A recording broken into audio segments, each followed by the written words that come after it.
This man, what the rock is cooking. Recording live from two locations. This is Asking Rock. I'm Patrick, and as always, I am joined by the great Jacob, aka Bethke. Very excited to be here. Lots of information to talk about today.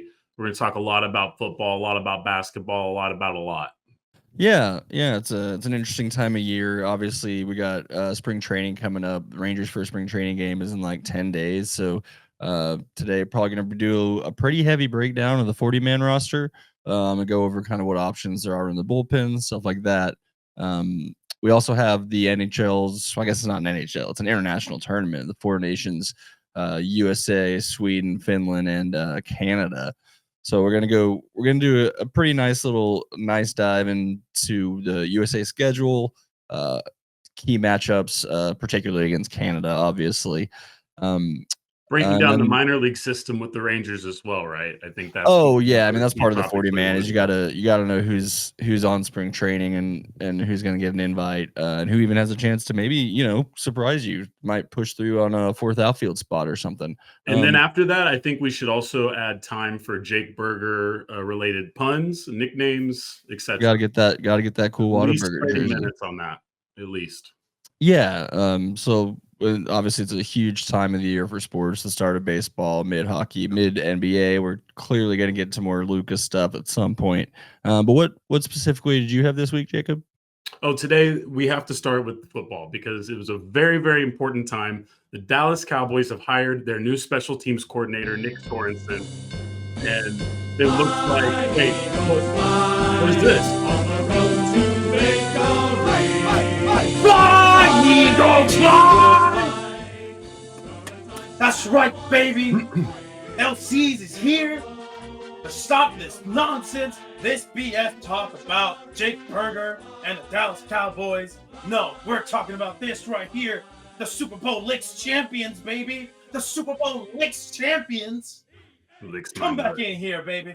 Oh, and we were obviously joined by Cesar, aka LCs, one of the happiest men in America. That's right. I've had a great, I don't even know how many hours. It's been 72 hours in the Super Bowl. Whatever it's been fan-effing-tastic.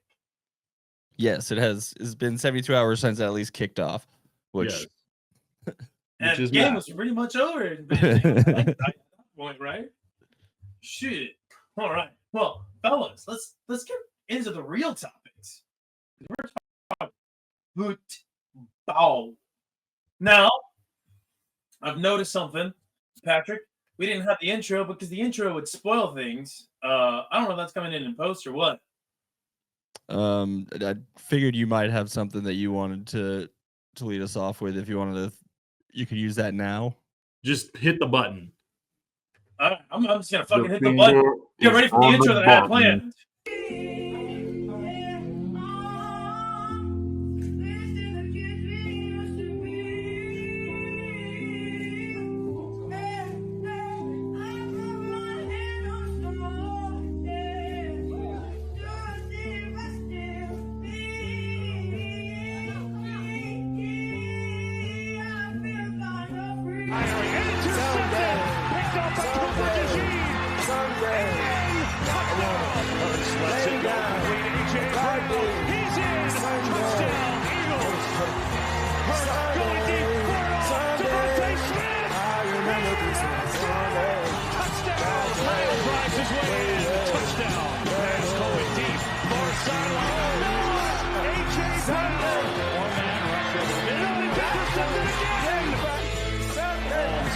Out of the field, it is knocked away. Devontae Maddox, decked, ball is out. And now we conveniently left the penalty off of that last clip. What penalty, baby? They didn't have penalty on that shit. Didn't make a difference. Wouldn't have made a difference. All right, but no, let's get started. All right, you've seen the rundown. It's the victory lap. All right, it is the victory lap portion. And honestly, I think I've done pretty much enough victory lapping in real life with certain people. But you know what? I'm going to take another one. All right, this is what happens when your GM gives a shit and is afforded the opportunity to build the best possible roster and is also allowed to fail, right? This is what happens, right? When you have an aggressive general manager, an aggressive ownership group that want to win, and you just find ways to build the best possible team. Not every move is going to work. Not every aggressive move is going to benefit you in the long run that leads to a championship, but you give yourself the best opportunity, and that's what this Philadelphia Eagles team did en route to kicking the Chiefs' ass in that Super Bowl, and it was an ass-kicking, fellas. All right. But enough of me taking this victory lap just off the cuff. We're going to go right into the review of this game, the general thoughts, observations, some of the nerdy stats, and some clips from the game itself. We're going to get right into this. Now, gentlemen, you guys had no horse in this fight, all right, in this race. Not really. I mean, as a hater, yes, but also like as a general football fan, no, I'm going to assume. Bethany? I mean, I mean, it was kind of like double. It was like, obviously, I don't really care because it doesn't change my outcome regardless. But Yeah, the Eagles already have one. That seal's been broken. No, I don't even care about that. It's more of just in the moment of like, it's like, yeah, the Eagles being good is annoying because the Eagle fans that are online are annoying. But like, when you take that away, it really doesn't bother me because it ain't changing what's not being done here. That's for damn sure. And then for the Chiefs, I already went on the spiel how I really wasn't that pissed off about their dominance. But I also wasn't that like interested in, like, I also wasn't that invested. But it was also like just not a fun game to watch. So like objectively, I do think it's been interesting to think about it from all right. from a Dallas perspective, where you got Mavs fans who had their hearts ripped out that morning, and then their biggest hated rival just curb stomped someone in the Super Bowl. So I don't know if they were numb watching that game or if they were just doubling down on depression. But no, it couldn't have helped. But I think my only thing for Cowboys fans is if you're gonna be mad about it, at this point, I'd probably go ahead and just move on and just watch the games as they are and just don't put more in it than that. Or if you really want to be mad and invested, point that shit to Frisco and one Cowboys way, because that's the only thing that needs to be changed, really. But yeah, no, for me, it was just from the football game. Like, I mean, you're going to break it down, but I was kind of stunned that the Chiefs were completely dead on arrival. Yeah, and as we go along through the clips, and then we talk, I go more in depth. I came to this realization, you know, after the game and rewatching it and hearing other people's takes on it. I'm like, yeah, now that I think about it, this Chiefs team really shouldn't have been in this game. no, that was a big part of why I was like, I'm just not going to pick against them because I don't care what it looks like on paper. They just keep winning. But then even on it even goes beyond going on paper. It's just the eyeball test. To that point, though, that's what the only breakdown I'm interested to hear. I know I'm going to hear all of it. The only one I'm super interested to hear is the theory as to why a Philadelphia defensive line that was doing fine. It wasn't like it was completely shit, but it wasn't exactly built to be able to do what they did on that field. No, and I mean that was like the second thing I brought up about what I was interested to see in the game was because their pressure rate was so low throughout the regular season, and they proved that they know how to do it. I don't know if that's obviously some credit or a lot of credit has to go to Philadelphia, but then you also have to look at Kansas City and be like, yeah, well, you did nothing. You did nothing to change any of that. Yeah, this was bad. This was just incredibly bad. And we can talk about that. I don't have an order that I was going to go into with the particulars of the offensive defensive line, but I do have a clip to bring to you guys involving the defensive line, and I'll talk to you guys more about it. So we're going to get right into it. We're going to go into this. This is the best drive that the Eagles defense has had all year. You see the sack, you see the pressure. It's a 4-man pressure, and they quickly collapse the pocket. Next play, immediately Patrick Mahomes has nowhere to go. It's taken down yet again, right? And that's 4 guys taking on 6 guys there. Yep. And then here's yet another 4-man pressure. They force Mahomes out, and then you have the Cooper DeJean pick 6 right there. This actually, by all advanced metrics, is the best EPA per play or EPA per play drive a defense has ever had in the Super Bowl, right? And then here's more of this defense, just defensive line. Okay, no, stop. What in the Vorp and Schmorp did you just fucking say? Because EPA per play, EPA points per drive. Okay. So it's one of the advanced nerd stats. And how do we feel about this stat being useful? Because like I the only reason I'm skeptical here is I've lived through baseball making up useless stats, but hey, I get it. Cool. Yeah.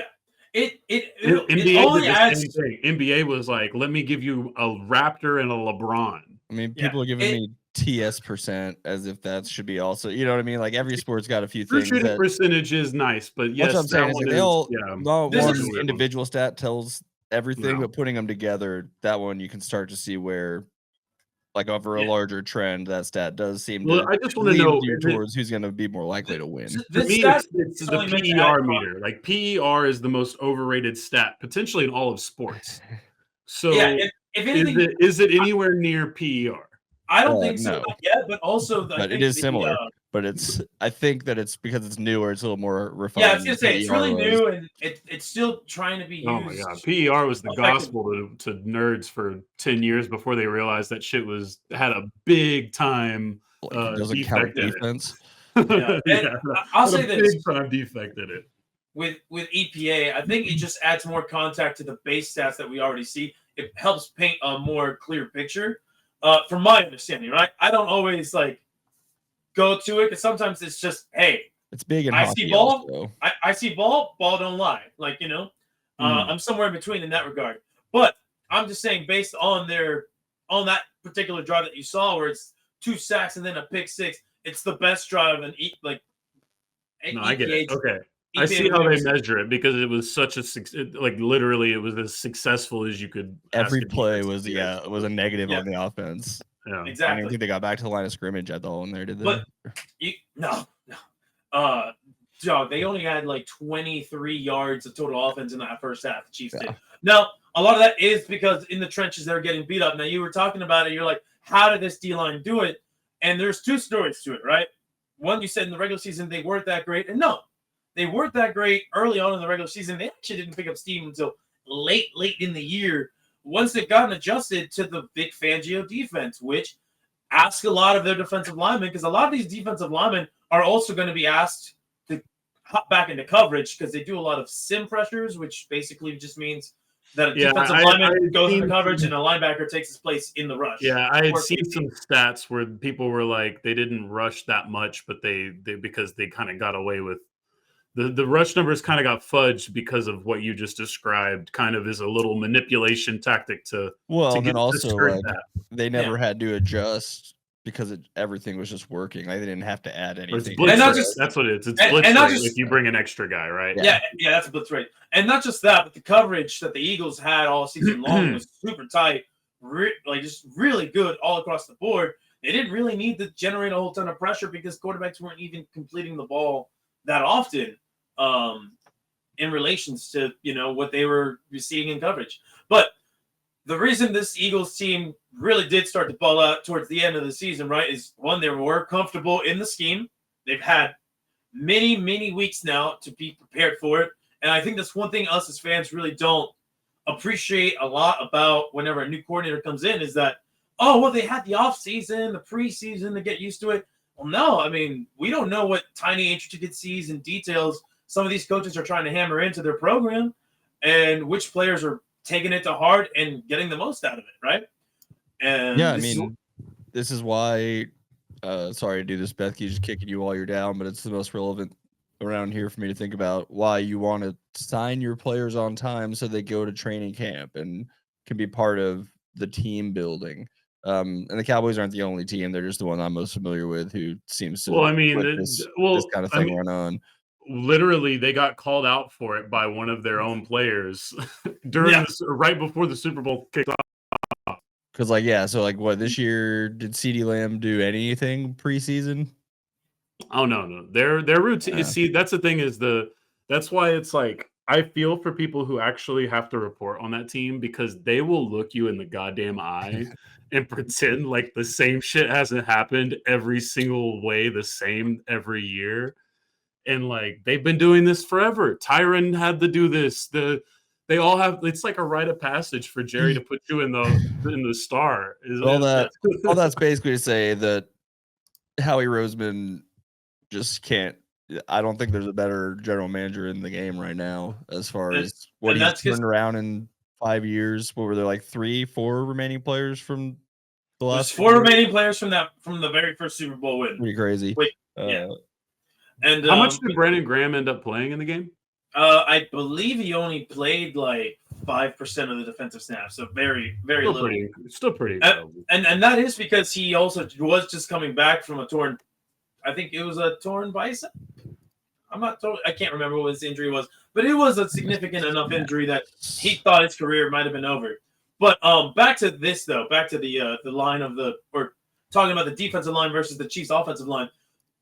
Going on to the defensive line, right? They got more comfortable with the scheme, and once that Vic Fangio fine-tuned the exact players that he wanted on the field and where he wanted them to be in particular, it was just Broad Street bullies. It was just fire away, and we saw them rack up sacks, and it wasn't just sack volumes; it was timely sacks. It was sacks that mattered because we've seen players and teams get sacks in times where it doesn't really matter, so it skews the numbers a lot. This one, it was like everything felt meaningful. I would say similar to like in baseball where we talk about like a shutdown inning where your team scores and the pitcher goes out there and immediately doesn't give up a run. It's like you can have a sack, but if Mahomes just in the next play throws a 25-yard bomb or whatever, then that sack didn't do much for you. But they were immediately the next play would pretty much just be another sack or an incomplete pass or a turnover of some sort. Something positive was being generated by that defense. You thought they would get some sort of like miracle voodoo once Jalen Hurts did the dumb interception, and that wasn't they regressed. It's impressive. No, it wasn't, but it was. But it goes back to my theory on Jalen Hurts and his funny turnovers, which apparently isn't a deal breaker, obviously. But I'm proud that he's still capable of winning a Super Bowl and proving me right. I think he should be impressed with that. Well, we'll talk about that one in a little bit. But now I want to just go back to the observation of the Chiefs' offensive line. And I think this was a story that not a lot of people were talking about, but in the fallout of the Super Bowl, it kind of feels like this is the story of partly why the Chiefs kind of unraveled on the big stage. And it was that they didn't really invest too much in their offensive line over the years. They've been basically putting Band-Aids on the left tackle position. And it got to a point where I believe I forget who their actual starting left tackle was to start the year, but he was injured. And it forced their left guard, Joe Tooney, to go play left tackle, puts in a much more inferior player in the left guard spot in Frank Caliendo, and then that just forces Joe Caliendo. They do have a Caliendo, but I don't think they were running Frank out there. Although that would explain why so much pressure was able to be reached in the 4-man front. I think it's John, or is it John Caliendo? He's the impressionist master now. Holy crap! This is a whole nother level. Oh man, sorry. I saw a joke earlier that involved Frank Caliendo and the Chiefs, but it's Mike Caliendo. All right.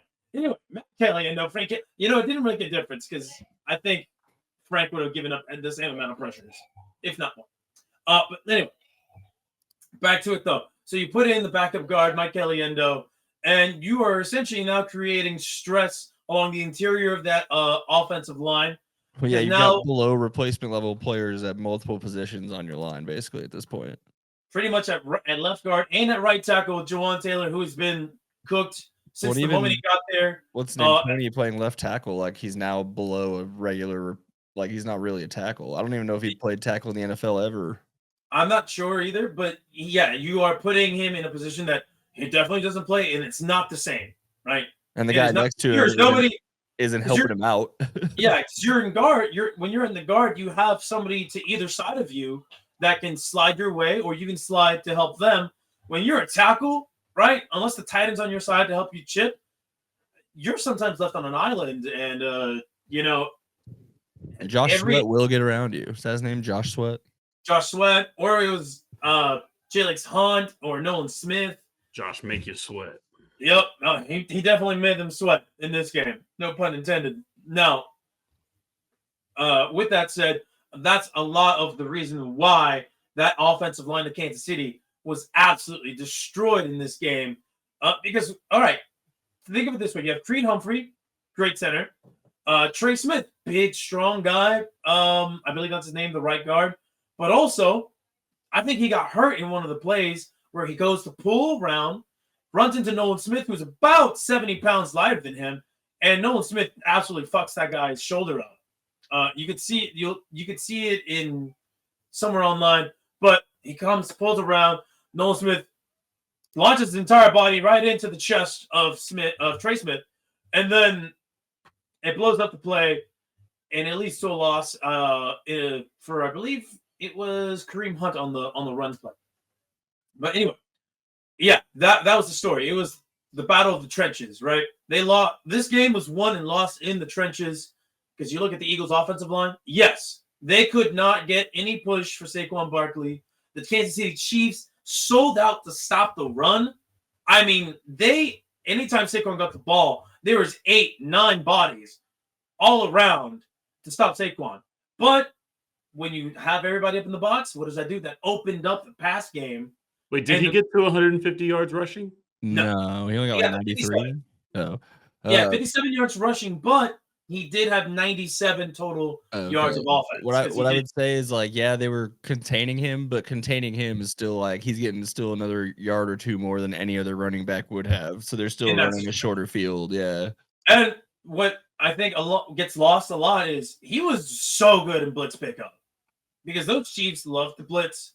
And anytime that they did blitz and it was a pass play, Saquon would do the right thing every time, where to pick up the right defender, or he would find space out in the field to be right there for Jalen Hurts to have a nice dump off pass. Yeah, and just to show the other side, as we saw in some of those clips already, the Chiefs with multiple guys back there weren't able to. Pacheco, Kelce, no one was able to even put a body on anybody, it seemed like. I just saw before we got on here, somebody saw or had a clip where it followed Travis Kelce in one of the plays where Mahomes he just does nothing. He's just literally standing there. Yeah, I saw that. He's literally stalling, just standing there looking around. I'm like, bro, you are so washed. But yeah, that offensive line play, defensive line play for the Eagles, that was what really made the difference in this game.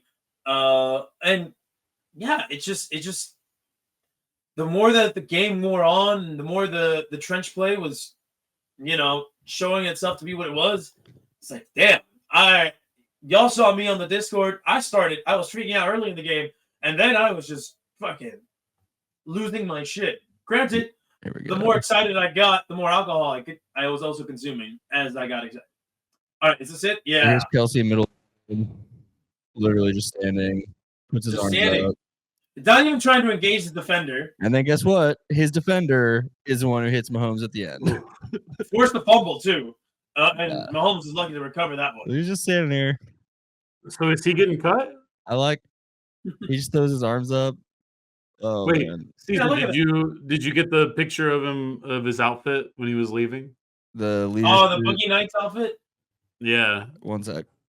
Yeah, dude, you got to put that up because that's got to be the toughest way to walk out of a Super Bowl ass kicking. You gotta be ready when you're gonna dress like an idiot before or after a big game. Did anyone ever ask him about the proposal rumors? I don't think so. I don't think. Oh, he didn't talk to the media after the game. No. Oh, that makes sense. Yeah. He did say. I think he talked today, basically saying he's going to take time to think about retiring. Blah blah blah. Probably should. Yeah, honestly. he did say that on the. If this year was really that hard on him, like he probably should. That play alone. if you're not going to try in the biggest game when you're trying to be the best team that's ever been or whatever, here you go. No, that one's good, but I need the one where he's walking out at the end. Let me see if I can. Oh my god, I know what you're talking about because the lights hitting him. Yeah, he was sparkling. He doesn't have the coat on, and it's sparkling on him, and he looks so dejected.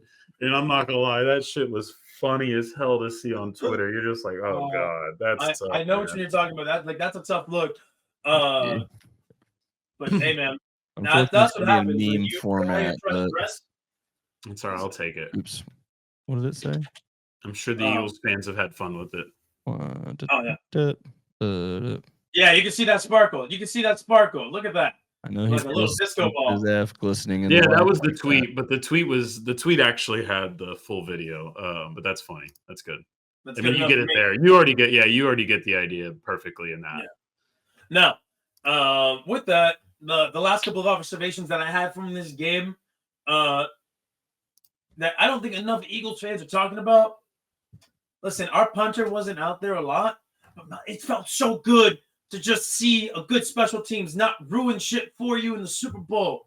It was funny. Brad Wing. You did get like a Aussie fuck. Belichick special of the Eagles are like, all right, we're gonna take the 5 yards for the punt, and the Chiefs are like, nope, and then he still fucking coffin corners it. Yeah, man. And like I think he only punted 2-3 times in this game. I could be wrong.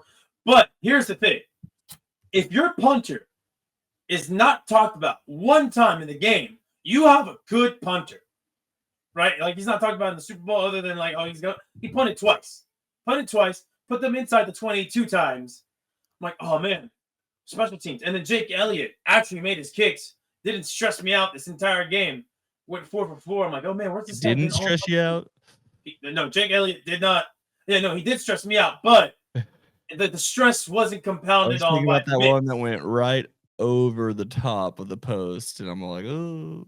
Oh yeah, there was that one kick where I was like, oh, that's a little close for comfort. He kicked it like it was a disc golf where it goes one direction, then cuts back the other direction, then cuts. It's just, yeah, no, I saw that. I think that was like his first 48-yard field goal, and that one was not a fun one to have to sit through, but he made all his kicks. That's what fucking mattered in this game. So the special teams are the unsung hero of this Philadelphia Eagles win. 2 punts for 96 yards, average. Those 2 punts, obviously, we're just so good and clean, and I'm just so happy with 0 touchbacks, which is huge. That is, big time. Anyway, those are some of my observations of the game. But fellas, it's now time to put some clips out. This is the last highlights and lowlights of the year. We haven't had it in a while. There is no highlights and then lowlight sections. It's just coming all one after the other. Listen, I just have it in random order. So we're going to start off with the first thing that I have here. This one, not as impressive as you may think at first glance. It is the Jalen Hurts touchdown to A.J. Brown here to put the Eagles up 24-0. Now, why is this in the highlights other than it's a touchdown? That's because the tight ends were lined up on the wrong side. So NFL Films just released the audio after this play. Jalen Hurts, I believe, is talking to his QB coach. He's like, the guys are lined up on the wrong side. He's like, doesn't matter. You found him, which is AJ being him, we referred to. So if you can find that clip, audience out there, I suggest it because I'm like, oh, wow. Even when the Eagles found a way to fuck up, it didn't matter because the Chiefs fucked up even more. Now, some of these will have audio. Some of these will not. Audience listening to this on a audio streaming site.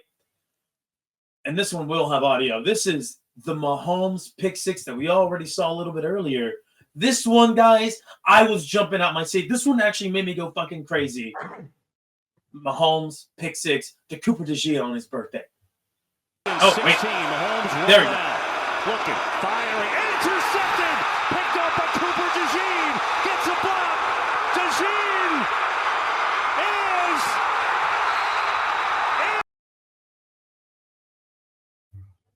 Nah, y'all. My favorite thing about this play, besides it being a pick six, and it's on his birthday, is all the DEI tweets involving Cooper DeGea taking this to the house during Black History Month as a white cornerback. Some of you guys out there have some great sense of humor, and I appreciate it. But yeah, no, that one was a fantastic play by the Eagles defense. You don't get that pick six without the defensive line creating that pressure. And then because they're so far in the backfield, they're in the perfect position to make the blocks. So there was that. Now this one, I have the audio for it again. This is the other Mahomes interception. This one I think is a more impressive catch because just look at the way Zach Baum lays out for this shit.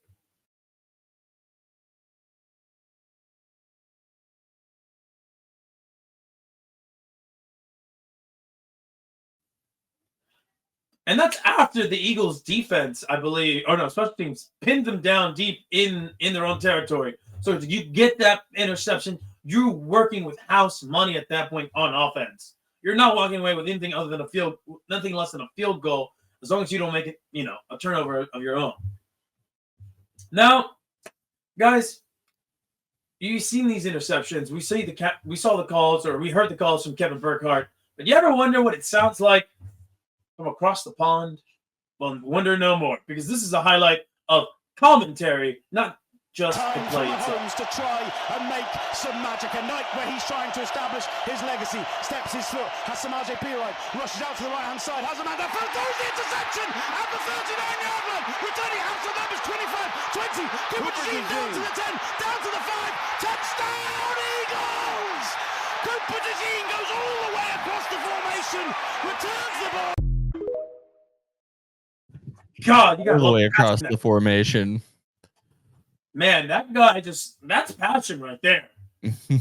That's energy. The only thing that's missing is he wasn't using one of the cool mics like they use on Ted Lasso and Harry Potter. Or Harry Potter. No, well, who knows what the Superdome had provided for them. Or I don't know if the production crews are provided with anything other than the space to work with. So who knows what NFL UK wanted to provide these guys with. But yeah, that sometimes I wish we could get some of these radio guys on TV. I know what's his name that does CBS and Westwood One. I can't remember his name. He's one of the greatest of all time. Emmerich or Iron Eagle or Noah Eagle? It's not Iron Eagle.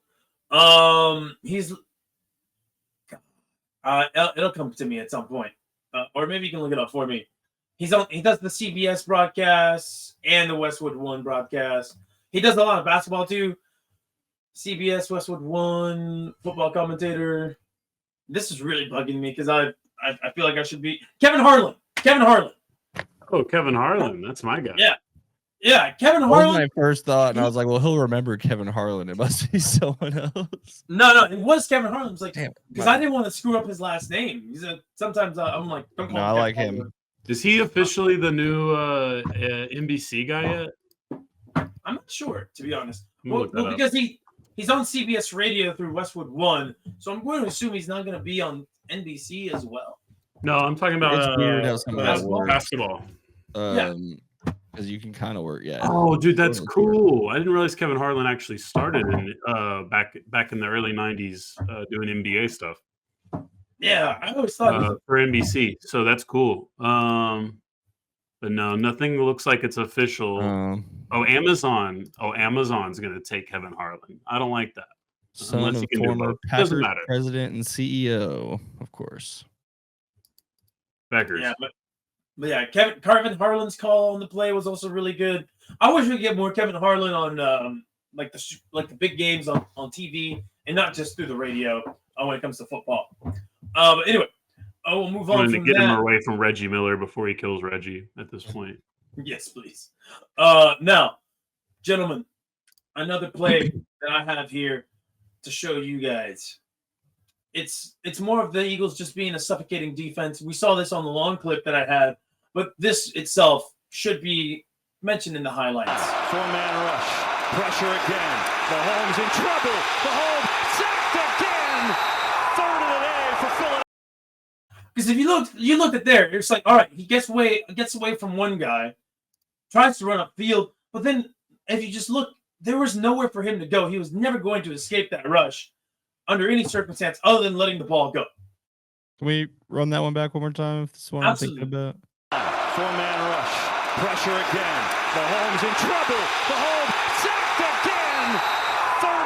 mean, I would Gets away definitely from argue Josh. that the only reason he doesn't get away from it is because his left tackle stops him dead in his tracks when he has. I don't know if he's getting the first down, but he's definitely not getting sacked behind the line of scrimmage without probably his still left tackle He's facing probably the getting wrong tackled direction. at the running line of into him. scrimmage at best because Nolan Smith is coming out from whatever or disengaging from whatever block it's apart. But I mean, yeah, it was just another example of the Chiefs just not being able to get out of their own way, literally, throughout that whole game. No, sir.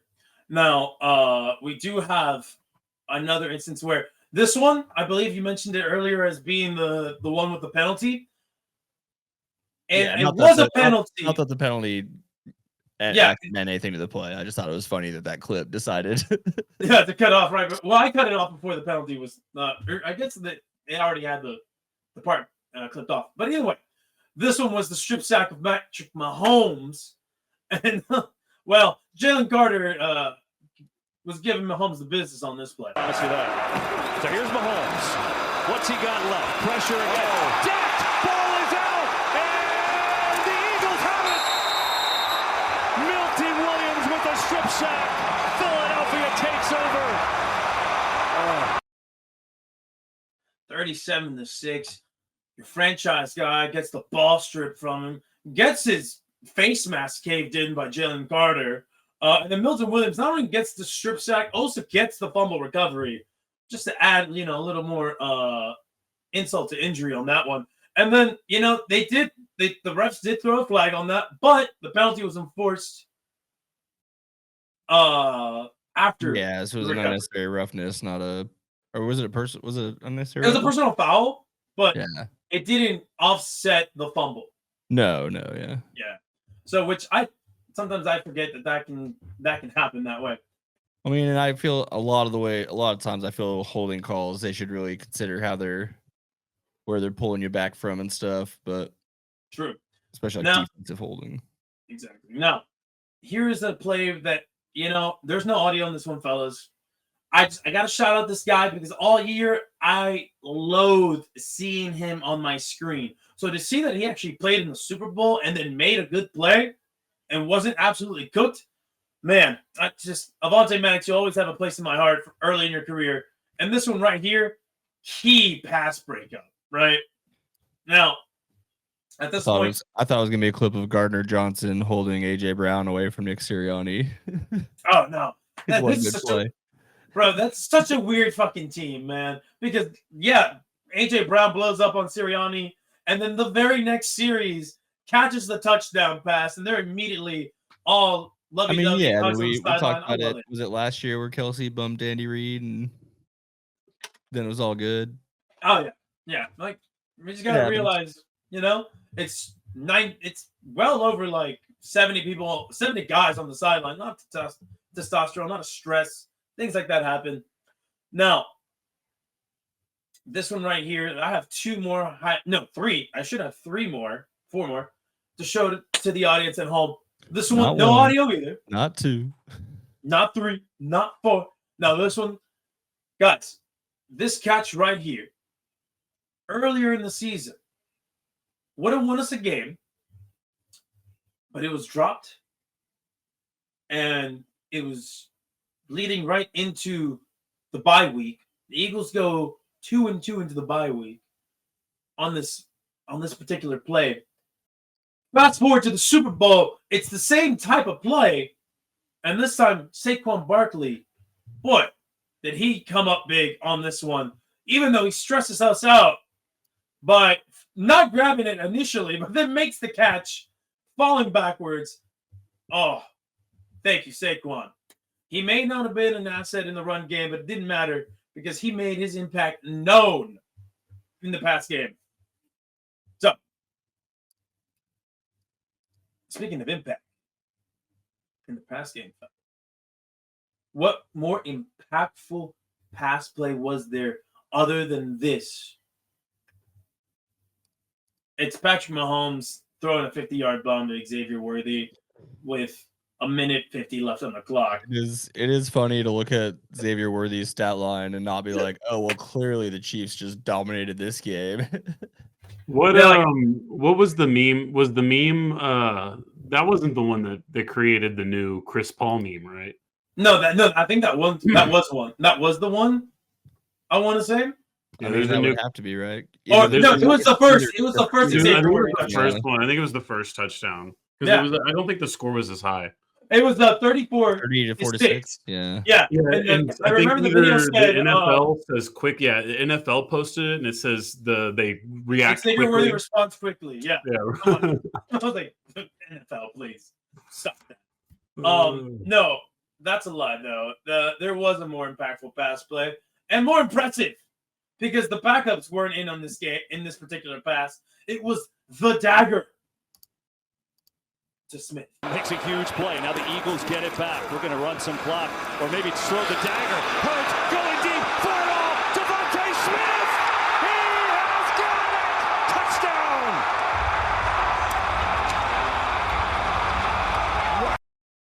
Hell of a fucking throw right there. Great throw, nice catch.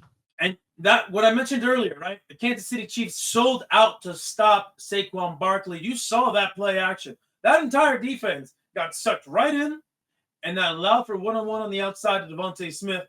And I think we all can agree here that you want that matchup. You want Devontae Smith one-on-one down the field because he's just that damn good and talented that he can win those reps 8, 9 times out of 10. So, hell of a play, hell of a throw. That cemented, I think, both their legacies with the Philadelphia Eagles, Hurts and Smith, honestly. And then this is, I believe we're now down to my final highlight. If I could stop right-clicking so much on myself. All right, yeah. This is the last highlight. And gentlemen, this is not a highlight of a play. It's not a highlight of anything special. But it is a highlight for me and all Eagles fans. And it's the Gatorade bath when you have 2:52 left on the clock.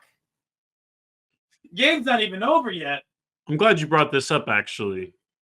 Because look at this. Look at this. The okey doke. I have something that I definitely want to explore here. Yes. Let's talk about it. Let's dissect this. It just has me curious. How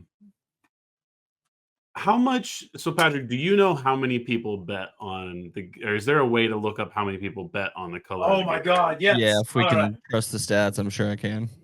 So, I already sent the request to Pablo's team because I am generally interested. But do we not think the Gatorade bath could be the easiest fix in sports gambling? Well, let me tell you about a different prop called the length of the national anthem. True. No, but we've heard a lot of people talk about that one. They run it in practice, and they do it the exact same in the show. So anyone that's there for rehearsal knows. Yeah, that's true. Tell their friends. That's a good one. They can even record it. Yeah. That's Well, what I've heard. What about the announcer ties? Do you think Troy Aikman's ever got in a little extra dough by? Had to, right? Such a weird bit. I don't know why they would do something that someone But can the make Gatorade bath is the big one. Isn't the Gatorade bath next to the coin toss one of the biggest ones, the prop bets? That would make sense. Yeah. Those are the two biggest You problems. don't have to understand anything other than color or heads or tails. Yeah, exactly, right? So that's where it gets me curious. Who decides? How did the Philadelphia Eagles end up with yellow Gatorade? I want to know in this particular. And is that what they case. used all year? Yeah, is that what they used all year? Is it blue to start and then halftime they got yellow? Well, that's the kind of stuff that I'm interested in. And I'm like, does every team do it the same? Do the teams even get to handle it since it's a sports bet? Is the NFL take care of this process? This is why I already sent the request into Pablo. I fully expect him to figure it out, even if it takes a year for them to wait for another Super Bowl to probe it. All right. So I want to know. I can tell you right now, Bethke. I just doing a quick Google search. The NFC Championship game, it was yellow Gatorade. So is it the players? Is there like, so let's say who's the hierarchy? It can't be the players because you don't want the players involved in any kind of. No. I'm saying like when it's who has the Gatorade? Is it the team? Is it the medical team making the decision? Is a coach? Is AJ Brown like, hey man, I don't fucking play unless we have yellow Gatorade? This is the kind of stuff that I'm interested in. As a former water boy in high school myself, I'll tell you this. I was in charge of the Gatorade, all right? And I only had 2 flavors. I had yellow and I had blue. That's all I had. Ooh, so you're getting into another what's the cheapest, most available option is probably the answer, right? Yes, and which one is the one that, like, It's going to be. it's the majority of the locker room. Because it's not about the star players. It's about the majority of the team. Maybe at the high school level. Well, yeah. No, I can make that's the what I'm argument talking either about. way. Now, at the start, here's the thing, though. On this team that's loaded, it's like, what if all the star players don't agree with each other? At that point, no, I think you just gotta go with I the think team if we forward. learn one thing about the Philadelphia Eagles this year, it's that if you have one disgruntled and easily prickly star and the rest of them just don't act like that, you're all right. But if you have 2 of them, the 2005 or 6 Philadelphia Eagles taught us the opposite, right? 2005. Yeah. That was the year that team imploded. Oh yeah. I felt like it Tough was finding just the amount of bets put on it. it's gonna be somewhere, but yeah. It looks like the Eagles were probably a yellow Gatorade team all year. Had to have been, just based on the last 2 games, right? Just based on the last 2 games. So that almost feels easier to track. But anyway, that's interesting. I want it to be. I want to have people interviewing anonymously. I want this to be one of the biggest scandals in sports history because it just cracks me up that people gamble on this, and I'm like, there's so many hands. The purple because no one thought that would be an option. What? That's my deep throat informant on Gatorade. Oh, Yeah. well, No, I mean, honestly though, like that was that's why I do want to know because there's so many potential answers. It feels like of course we talked about the announcers tie. We know how the coin toss works. Like, how do we? That's the prop bet that I have the most interest in figuring out if there's any sort of if the NFL even cares at all, if DraftKings cares at all, if MGM, whatever, if anybody.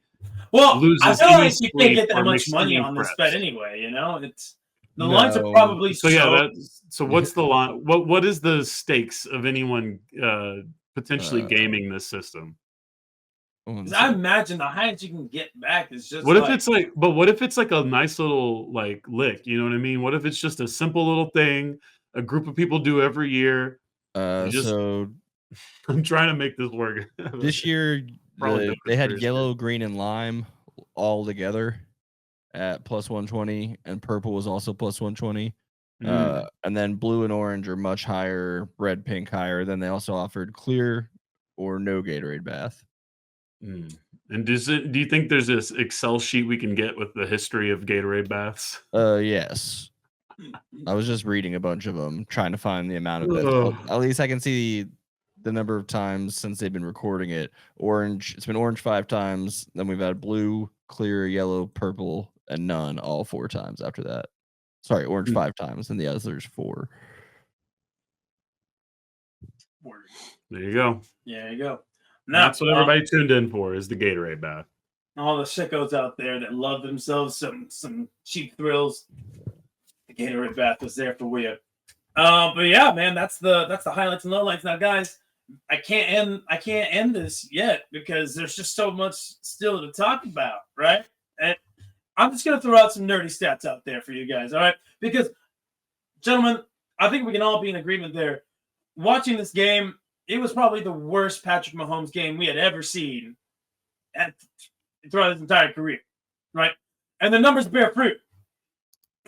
His 10.9 passer rating was the 3rd worst from any quarterback in the first half of a game this entire season. The entire season, start to finish, regular season, postseason, it was the worst performance. He had a QBR of 11.4, his 2nd worst all time. And that's the crazy part, right? He saved his worst performance for the most important game of his career. Because some may argue, he's won Super Bowls before, but this was for history. This was for a 3-peat. And this man just laid a fucking egg. So did the rest of the Chiefs. Let's be real. But yeah, another thing. 23 yards. 23 yards is what the Kansas City Chiefs had at the end of the first half. That shit is embarrassing. Wouldn't let that shit happen to my team, though. Now, we're going to go around that. Gentlemen, who do you think in all Super Bowl history is the quarterback with the highest EPA in the history of the Super Bowl? Is it A, Patrick Mahomes, B, Tom Brady, C, Jalen Hurts, or D, Only reason we're doing this. Nick Foles? I'll say Nick Foles for the gimmick. Patrick? I'm pretty sure I already saw this today on the internet, so I'm not playing. It was Jalen Hurts. All right. But Tom Brady and Nick Foles are tied for the second highest EPA per dropback in Super Bowl history. So something to keep in mind there. Philadelphia Eagles fans, if you want your team to win the Super Bowl, then your quarterback has to have a historic run in the game in order for you to accomplish such a feat. And even then, it's not guaranteed. All right. And then I know there was one more like little nerdy stat that I really wanted to press onto this one. And of course, this is what I get for not writing down in my notes and just having it up on some random tab. Oh, yeah. 0. 0 is the amount of times this Eagles team blitzed Patrick Mahomes on 42 dropbacks. That has never happened in the history of the Super Bowl, as far as they can measure that. And the Eagles' pass rush win rate was insane. Their pressure percentages were insane, and the production, right? 6 sacks on the day, right? After Super Bowl 57, they could get 0 sacks, right? So this game pressured him. This game, we saw it. I think the Eagles pressured him on 37% of his dropbacks. I think was the number for this game. If not, I'm looking at the one for the previous game. But guys, it doesn't matter. Oh yeah, 45% on this Super Bowl, and it through 3 quarters, and then 37% in the other Super Bowl. So, whoo boy, did we feel it? Did we see it? They got home. They made it count. That's what mattered. And yeah, now we got the rundown right here, fellas. We're gonna take a small detour about regarding the Super Bowl, because now we got to talk about the halftime show. And then Becky, Patrick, this is y'all's time to shine, because I know you guys love yourselves some Kendrick Lamar. I love me some Kendrick Lamar. What do you guys have for thoughts on the halftime show? Becky, you kick things off. Yeah, I mean, I will not lie and pretend like I'm a revisionist. I was disappointed initially, but selfishly, and you guys ended up being right. I think both of you sort of alluded to this would be more about the Drake beef than it would be about his overarching career. And that was definitely the theme of this, it feels like. It wasn't just about Drake, but obviously you found some ways to turn that into some other things, but yeah, it wasn't just about Drake, but it certainly it closed the book on the Drake chapter. It feels like, I think. I hope so. Well, at least for Kendrick Lamar's journey on Kinda this, timing, I don't know that we're gonna have too much more Kendrick conversation about Drake now that this has been done. You know what I mean? We'll see in time, but yeah, it was a really awesome one. I've got the set list here. Naturally, you have half of America that's not even half. Fuck them, less than half. I think about a third of America watching. No. I meant the people who are pissy about it. Yeah. And then you have, and then you have obviously a lot of people who are really excited to see. I mean, it's weird to say it's been 15 years of Kendrick Lamar being one of the more impactful artists out. So it's cool to even have him have his solo moment. Obviously, he'd already done the Dr. Dre thing. But this was really cool in its own honor. So a lot of fans were just excited to see him sort of be a part of that next echelon. And of course, like I did talk about last week, is I was like, I want him to do something shocking. I want him to do something interesting with his time. I mean, he's in front of Donald Trump of all people, as well as America, right? Yeah. And so he did not. Do we think Trump was still there at that point? Not sure we got a confirmation on that or not. I think I've heard pretty sure somebody after say he that he was on the left after the screen. halftime. Oh, But wow. I would have been surprised he even made it through the first quarter. But I mean, he is not. He honestly, I don't know that I would not call him a thick-skinned person, but I also wouldn't exactly be surprised if he just sat through it just to bitch and moan later on, because he also loves to do that. He loves to have a reason to play victim. So it's really both. I feel like there's not enough him going on there for him to sit for very long. Yeah. Also, one thing that I can't stress enough is I don't think, just based on a lot of the reaction that I've seen, that he would even have the media literacy to understand what the fuck that performance is all about. Yeah, I don't know. He's not a very intelligent human being. Yeah, I don't know about him, but I definitely know that there was a lot of misinformation as far as just not comprehending what was going on. You had some people who were calling it boring. You had some people who were calling it what was Dark, another woke. Yeah. Then you had the people who just didn't really know what was going on, but they were pretty sure that it was against them. They've heard that word before, so yeah. And then you had the best reaction from that side of the aisle was the people who thought that they were actually in my opinion, it is patriotic for what he did, but in their opinion, it would not be patriotic. Once they understood what was actually going on. Yeah, in my opinion, there is no truer American story than the one he's telling at that moment. But at the end of the day, those people don't really matter. It was great to see the fans in the stadium. There was some of those clips that got put into the arena where they were just old people who had probably paid thousands of dollars to go see this game, just not giving a fucking shit about. He's pretty much the least traditional option that they've used. I don't mean that by how he looks, because hip hop and rap are huge. Yeah. I mean that he's an artist first before a. Well, I so think he's not doing bangers. He's got a lot to say, and that's not what the halftime show used to be for. Right, but we also have to remember why we're here, right? So we had a situation where we initially just used every pop star, every hot act, right? And then eventually something happened. Justin Timberlake and Janet Jackson kind of scared the NFL into going into what was basically a decade of dad rock halftime shows. Well, and then also you have it was like a half decade. It was a pretty good while. It was a pretty good while. I think it was 5 years. I feel like the Who had it like twice. No, you had the Who, Tom Petty, Heartbreakers. Paul McCartney was the first guy after. Paul McCartney was the first show they did after. That's how they went so far the next year. It was, I think, the Eagles Patriots Super Bowl, right? No.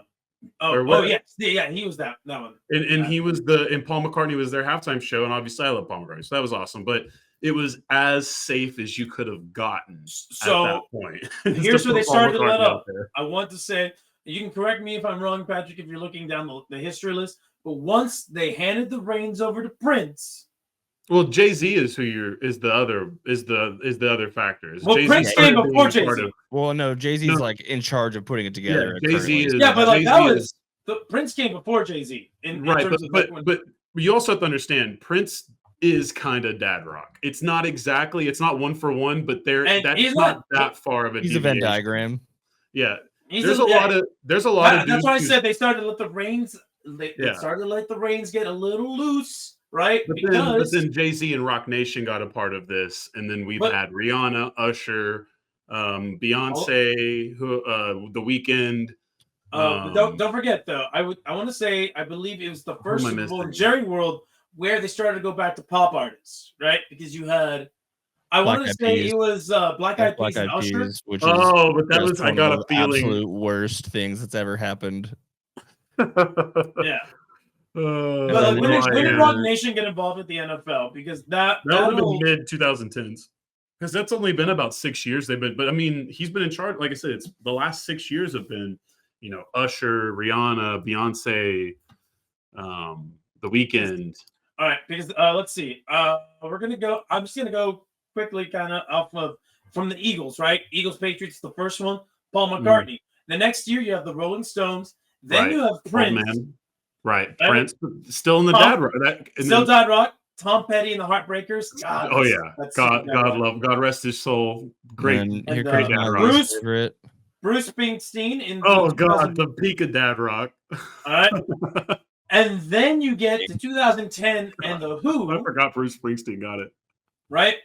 And it's not until... Right. Okay, this is where we break off from dad rock. This is where we break off because now we get the Black Eyed Peas. So, yeah, this is where they change to a different entertainment group company being in charge. Oh, okay. Yeah, This is the guy who now they brought in Jay-Z to work with this guy, but it's Ricky Kirshner's the one who kind of changed it up. Okay, and now after Black Eyed Peas, keep going. Yeah, you have Madonna, which Oh, okay, yeah. Okay, big pop art, yeah. Okay. Now we go Beyonce. Who can forget the okay? Beyonce was that long ago. Okay, it did feel like it wasn't that. Beyonce's done the Super Bowl halftime show. There's also a Destiny's Child reunion. Yeah.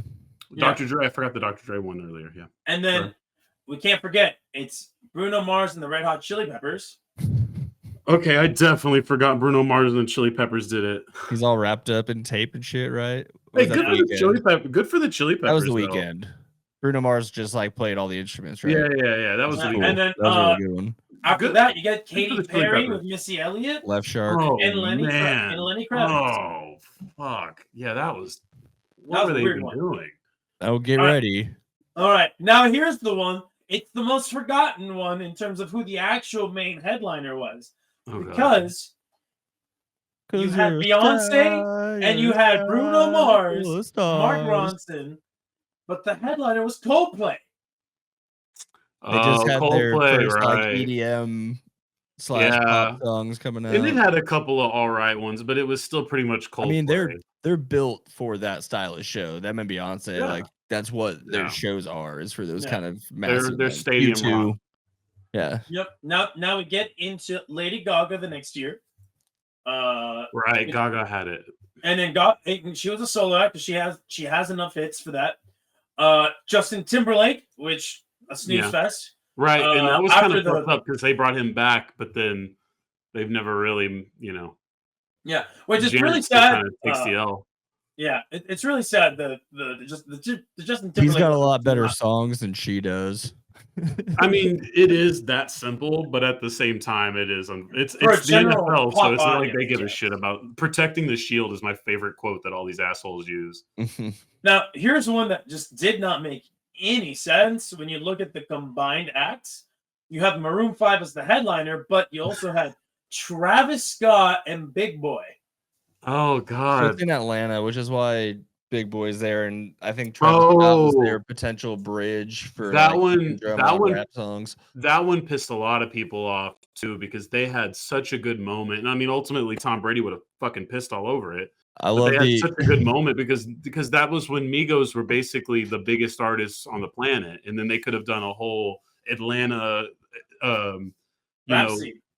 they could have potentially got Big Boy and Andre together for that. This is last year before they added Jay-Z to the mix. But just listen to this. So it starts just Maroon 5. They do Harder to Breathe. Then they sing This Love. And I need to go back and watch because I need to see what the transition was to go into sicko mode from that. This Love, the sicko mode was really the transition? Yeah. That's crazy. And then you go, Girls Like You, She Will Be Loved. She Will Be Loved. And then you get into Big Boy's solo catalog. The Way You Move. Wow. Oh, yeah. So he did then Sugar and Moves Like Jagger to end it up. Moves Like Jagger was the only reason. So it really was a Maroon 5 show. They just added special features to make it seem like it wasn't whitewashing the Atlanta Super Bowl. Yeah. They had the DEI hires for the Atlanta Super Bowl. I mean, the fuck they did. So, but then, guess what they did in Miami. Miami felt very appropriate, except for one addition. Right, you have Shakira. Right, you have Shakira, but you also had Jennifer Lopez, who had no business being there. If we're being real, if we're being fucking real, right? She had no business They being actually there. let her do like 4 of her songs, 5 of her songs, 6 of her songs. Did she do a Selena song? No, I don't believe there's a Selena cover. No, I don't think so. Yeah. Now we also had Bad Bunny and J Balvin as the guest. They did it. Yeah, and so you're in Miami, That's a lot fine. of Latinos That's there. fine. That I'm good shit with was great. Yeah. It's at least them trying. It felt The like. last song they did is called Waka Waka, in parentheses, this time for Africa. I'm sure it's a powerful message, but it's a funny thing to read on a Wikipedia. Oh, they used the World Cup. I forgot they played the World Cup song. Oh, that makes sense. Yeah. Yeah. And then you had the Weeknd, which that it's so weird to have that in the COVID Super Bowl. Yeah, it was a weird Super Bowl, but I mean, the Weeknd, it was a fun one. And then of course we had Dre, Snoop, Mary J. Blige, Kendrick Lamar, 50 Cent, Anderson .Paak, all involved in the LA Super Bowl. That one was more like a Super Bowl halftime performance by committee. Rihanna, and then of course last year we had Usher with some special guest appearances by Lil Jon, Her, Will.i.am, Alicia Keys, Jermaine Dupri, and then of course we had Kendrick, who only had SZA as the only other guest artist. So, come on, Serena danced. And that's why I said guest artist. She was art. I mean, that was art. Art.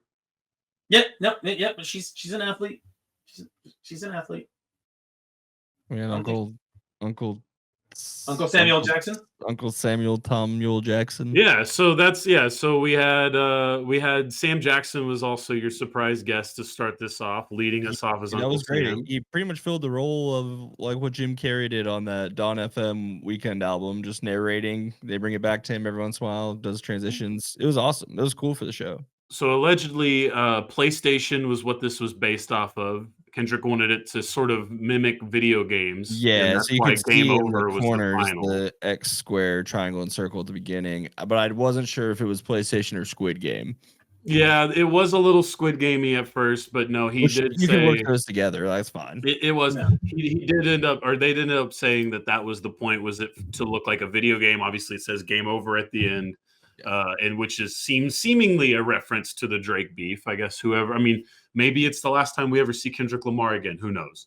But I don't. Yeah, think but with the last 2 songs that he used as part of the set list, not I got the set list TV here. off. I'll go over it in a second. With Not Like Us, TV off, and then mentions Drake by name has that evil smirk, looking straight into the camera. And we talked about it. Yeah, and my favorite part, that whole stadium, even the old people, I'm sure. They were all screaming out A minor.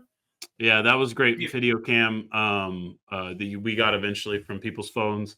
But you could hear it on the TV broadcast. Like that shit was loud as hell. So yeah, there was also one of the dancers popped out a Free Palestine flag. It was a South Sudan Palestine flag. So yeah, but did not end up getting charges pressed on them. So they are banned from all NFL stadiums for life, I believe. That'll be I don't. That's not a big worth it. Absolutely. So kind of to run through the set list, it starts off with the Whacked Out Murals intro, and then he starts freestyling the little teaser that's not officially released. I guess from what they're saying is from the video, refer to it as bodies. Yeah, is what they're calling it. And that's when they did to squabble up. When was no, it wasn't until Peekaboo that they did the little set with the dancers. At this point, they're doing they're forming the red, white, and blue. They're all coming out of the GNX. They all filed out of the Grand National, which was cool. And then you have them playing Humble, which when they're in the actual flag, they were doing Humble. And then they kind of break off and start marching. I think that's when DNA started, and then Euphoria. I think they started with DNA. They broke up on DNA, and then Euphoria starts as they're walking down that long platform. And then he gets to the it was a light pole or whatever, and then he does the Man at the Garden. And that's when they get into the little PlayStation, I guess the D-pad formation. And then they do Peekaboo, which that I think was probably the visually coolest part of this whole show for me, at least. Oh yeah. And then SZA pops out, although you could have already seen her kind of hiding. This is where I need to stop. This is where he first teases Not Like Us. Of course, that was sort of the the important part of this is that we all knew he was going to get around to it. I think, again, we all expected him to do the Sam Jackson thing, even though we didn't expect that exactly. We expected some version of that. We expected a lot of symbolism, but we were kind of constantly, all right, what about Good Kid, Mad City? All right, Po Man's Dream. Oh, what's getting pulled out here? And it wasn't anything like that. It was very direct. It was very to the point. Everything sort of choreographed more than very interested if the Super Bowl, if the beef had been shifted where the Super Bowl was closer to it, if it would have just been 15 minutes of Not Like Us, which would have been peak TV. Well, but now we've had many lawsuits. Now we have even had censorship. I'm glad you mentioned I that. just think he's lost steam on caring about it. If I could stop you on the part where you're like the lawsuits, he says that right before the song's like, yeah, I'm gonna play everybody's favorite song, but somebody likes to sue or whatever the exact quote was. But I'm paraphrasing. Yeah, throws that little shade out there at Drake's like, what are you gonna do? Sue me? Go ahead. And so that's when that happened. All the Stars Live, which apparently is the first time since 2019 I saw that tour live. One of the honestly, I've seen plenty of awesome live stars, live shows. That was the TDE tour, right? Yeah, the TDE tour at the Pavilion in Dallas at Fair Park.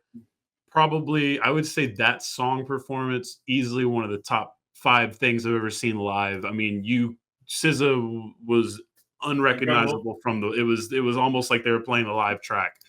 But you can't play the live track that clear. You know what I mean? It was really good. And then yes, Not Like Us finally gets into an extended intro. Serena Williams pops up doing a little crip walk, and then eventually that breaks into Mustard, and DJ Mustard comes out, and of course it ends eventually on TV Off, which is exactly what your boy did as soon as look, Drake. If Drake didn't turn his TV off, I don't know. I certainly did, Kendrick. I listened to you. I knew. I was like, after this point, there is no longer a need for me to watch this program. I put in a few more minutes. I mean, I did end up watching the whole thing, but I was on my phone the entire second half. Oh man, yeah, I didn't even have much faith in the Chiefs to pull that one out. It had looked about as beat up as I'd seen a team. But yeah, so look, I'm very disappointed. I'm not going to pretend. I'm not going to hide from it. I'm very disappointed that I didn't get the best of, but that I guess was kind of the point. And I think even one of the TDE people that came out and said something similar to that in the last couple of days to people like me who have said these things, that it was bigger than that. And again, that's where it's, I think it's interesting that Kendrick used this stage to, I mean, obviously he plugged the whole album, the whole new album. That's awesome. I mean, everybody's going to be, your record label is excited for it if no one else is, right?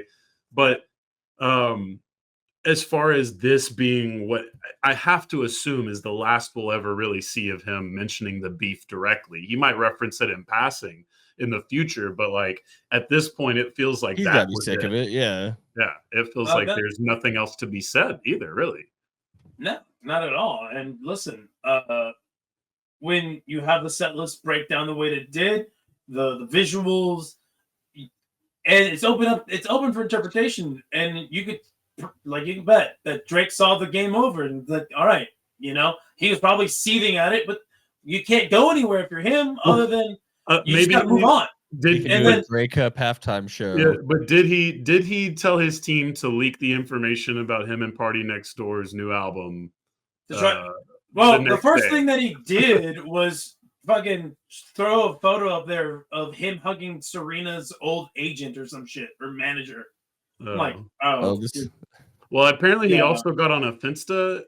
I guess he has a fake Insta, and he got on there to start talking shit to Joe Budden too. Apparently, yeah, it's like he's just trying to get the attention somewhere else, and it's like, bro, this is sad. You're going outside. We don't have time for this today, so just don't look it up ever. But I do want to do a game show of guess who played the Grey Cup halftime shows. God. Is it all Canadian? I mean, is it people I would actually know? Has Rush ever done it? You'd be surprised. Feels like Rush has had to, or they might be too anti-sports as a concept.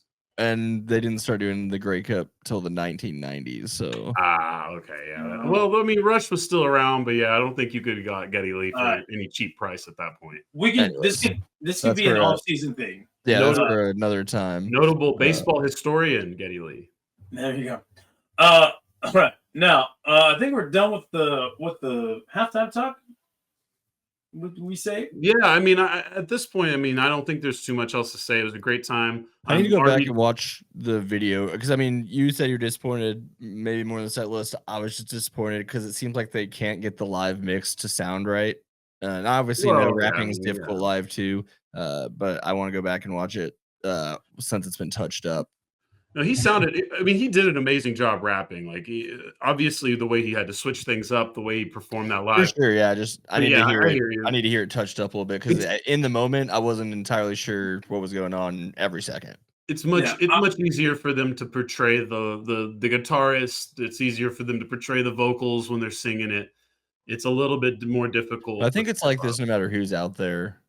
I feel like it's also just a stadium. The next day they obviously can give you something a little bit better. So audio wise, yeah. I mean, just to give my quick brief thoughts on the halftime show, I enjoyed it. Yeah, Becky, I'm with you in that. Like, I would have preferred like a variety or like a more variety of it. I wasn't asking for Untitled Unmastered, bro. Yeah, I was expecting some Good Kid, Mad City, some. I'm not out here like, yo, Kendrick, where's that Section 80 at? Right? Where's Overly Dedicated?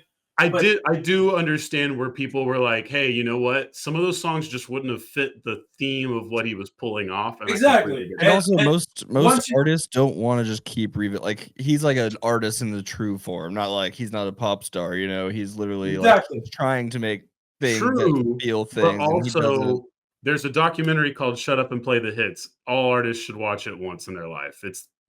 All fans of music should watch it once in their life. Because guess what? That's the hard reality of life. You can have that opinion, but he doesn't have to do that. No. So. I know.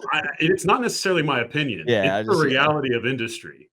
But he's at a level where he can do that. Yeah, he's got himself to a level where he doesn't have to do that. So he does have to do it. If he goes on tour, like you go see him on tour, you're getting all those songs. But when you have a Super Bowl, it's very condensed. You're not getting all that. The Grand National Tour is featuring a lot of. I mean, when I went to see the Damn Tour, he played fucking all that he played.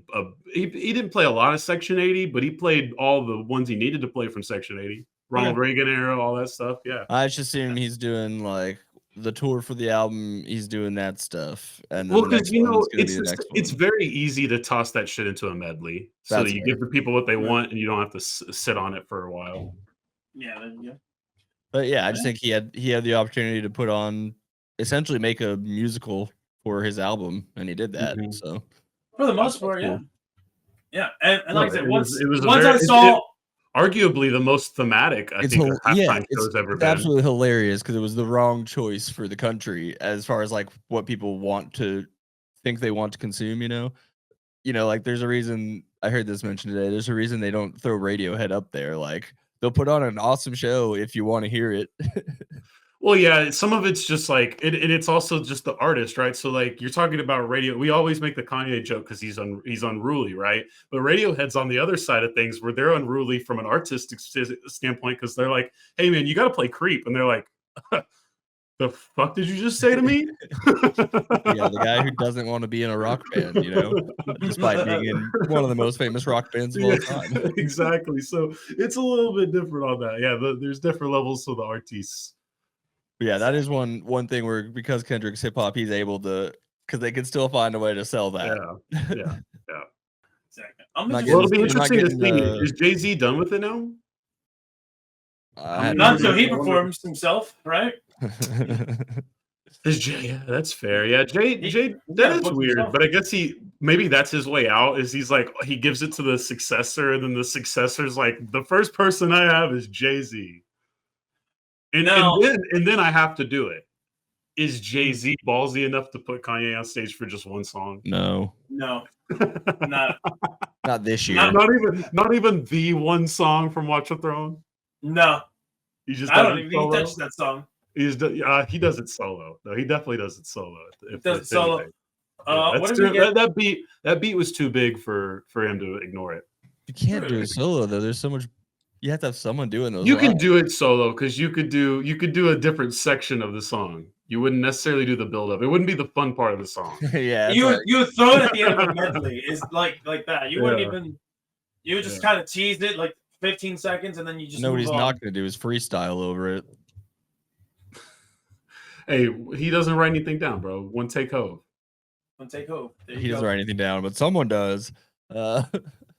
One take hove, bro. One take hove. What do you mean? Yeah. One take hove. All right. Well, that'll do it for the halftime talk. Now we're just gonna go into the final part of the rundown for the football segment. All right. Now, fallout. There's some fallout from this game. There's plenty to talk about in that regard because the Super Bowl. I want everybody to think about this. Each season tells its own story, right? The beginning, the end, and then you have your little afterword, little epilogue, and it all leads into the sequel, the very next novel of the next season. But right now, before we even get into that part, it's time for some legacy talk, gentlemen. We've already heard it. You've seen it everywhere. I'm sure ESPN, Fox Sports News, or Fox Sports 1, whatever they're called. They've all had their legacy talks about Jalen Hurts, Nick Sirianni, Andy Reid, Patrick Mahomes. Everybody who's doubted Jalen Hurts has to eat their crow. Some people are doubling down because they're like, hey, yo, throw in my favorite quarterback, insert my favorite quarterback onto that team, and they'll win the Super Bowl. Whatever. Everybody has their own different opinions on this. I'm just going to throw mine out on this one. With this Super Bowl, gentlemen, and this run of the last 3 years, I didn't think I would get to this point after last season, the way last season ended for the Eagles, but after the way the Super Bowl went and the way that the roster is set up for next year, right, with only 4 real key free agents on the docket to be lost, and they probably back one of those 4. I think it's time now to move Donovan McNabb down the upper echelon of Eagles franchise quarterbacks from number 1 to now number 2. Because, Nick Foles, yes, he was the winning quarterback for the very first Super Bowl, right? But his stint in Philadelphia was way too short to ever really be up there. And it was too up and down for him to really be even top 4 discussion, right? So it was always going to be number 5, McNabb, number 1, until Jalen Hurts could get it done. Because, yeah, you got him to the ship, but so did McNabb. And, yeah, he didn't play all that great. The numbers may show you one thing. You look at the tape, and the guy was struggling all game long. Much like Mahomes was in this bad Super Bowl. And when you look at that, Andy Reid was the head coach for both those guys. Very poetic. Now, I think McNabb, you're now the second best quarterback in franchise history. Jalen Hurts has usurped you. Jalen Hurts, you are now the best quarterback in franchise history. Now, for those who love McNabb, love Vic, love Cunningham, I'm not saying that those guys aren't the better talents, because they are. You put all these guys through combine drills, right? Through throwing throwing drills, all this stuff. They might look better than Jalen Hurts, but Jalen Hurts just wins more than those guys. And when the lights are the brightest, Hurts showed up more than all 3 of those other guys ever did in their careers, respectively. And that's no shade to them, but the results are what they say they are. He's been to 2 of the last 3 Super Bowls, won 1, and guess what? He outplayed the best quarterback of his generation twice on the biggest stage, and that cannot be disputed either. So, Hurts, you solidified yourself as a franchise legend with this win. If you win another one, and then there is no debate that anybody can pull out of a hat, ever. Some people might still try to throw out Foles. Some might still try to throw out McNabb or Cunningham or Vic. Tommy Thompson, dude. Or Sonny Jurgensen, if you want to go that far back. But no, I don't think it's going to happen. Jaws. Now, here's something that I'm going to throw out here. I think Saquon Barkley is the Kevin best Call. quarterback. Oh, fuck that. No, you You wash your mouth out with soap, young man. All right. We never mentioned Kevin Gold in this podcast again. Hated that guy. Seemed like a nice guy, but I just did not want him on the team. Listen, Saquon Barkley, you just had the best running back season of all time based on yards.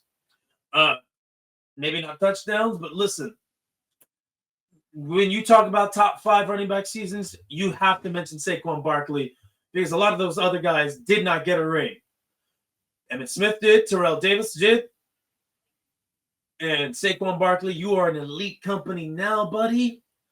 Nick Sirianni, you are now John Madden in terms of like how few seasons you've had, right, as a head coach, and how successful you have been with a Super Bowl and the wins. A lot of that, I owe you an apology, Nick. You still piss me off. You're still kind of a jackass. I'll never not say that about you. But you're a Super Bowl winning head coach, so you are my Super Bowl winning head coach, jackass, dipshit. Love you. It's hard not to say that you're not the best coach in franchise history. Nobody else has done what you've done. Damn, bro. Like, Dick Vermeil didn't bust his ass for shitty teams for nothing, bro. Hey, man. Andy Reid out there trying to keep two fucking psychopaths together. All I'm hearing in all these takes is that Howie Roseman should have been Super Bowl MVP. Now, I was getting there, Patrick. You're jumping the gun. Wait, who was Super Bowl MVP?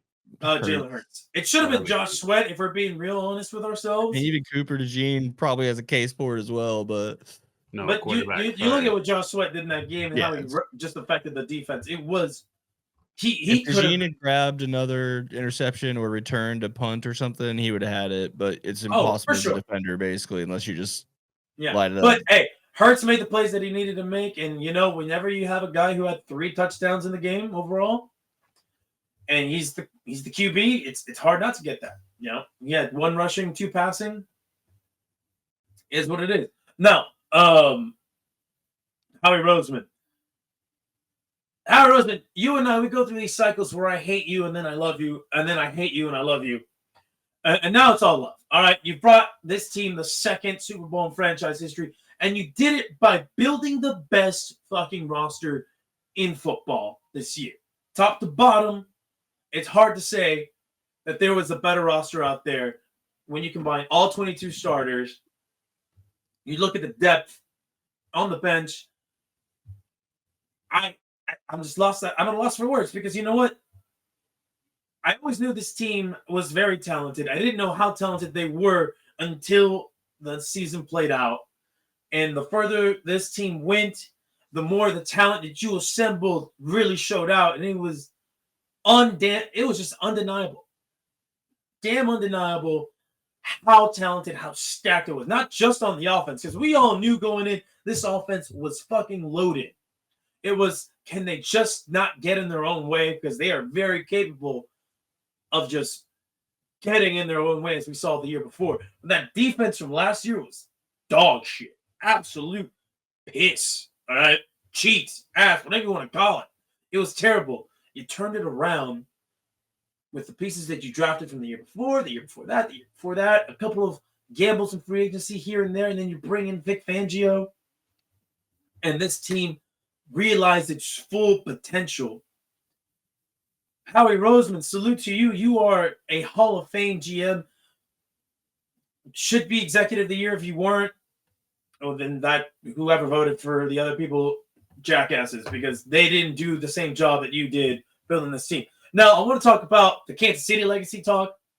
How do you do on comp picks?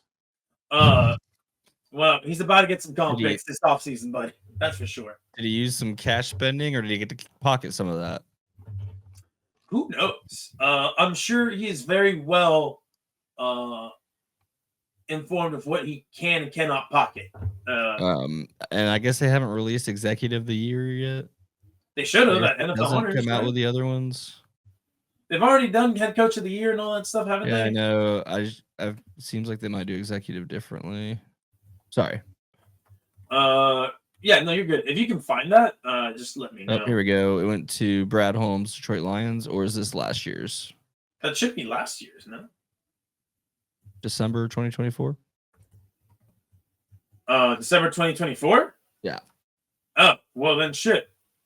Yeah, Brad Holmes See? for the Lions got it, which I mean, hard to argue with what they're doing also. So Yeah, but one ended in a Super Bowl run, so fuck you, Brad Holmes. Anyway. To the Chiefs now. I want to just pump the brakes on the TB12 lovers out there. Tom Brady, like, never compare Mahomes to my GOAT again. Just compare the Brady to Mahomes within the exact same time frame, and you see Mahomes is just as great, if not better. All right, y'all need to relax. Now, yes, he failed at a 3-peat. So did Brady. Brady never got the 3-peat, right? Oh, literally no one has. Brady has Hey, Super Bowl Bart losses. Starr did. No, those aren't Super Bowls.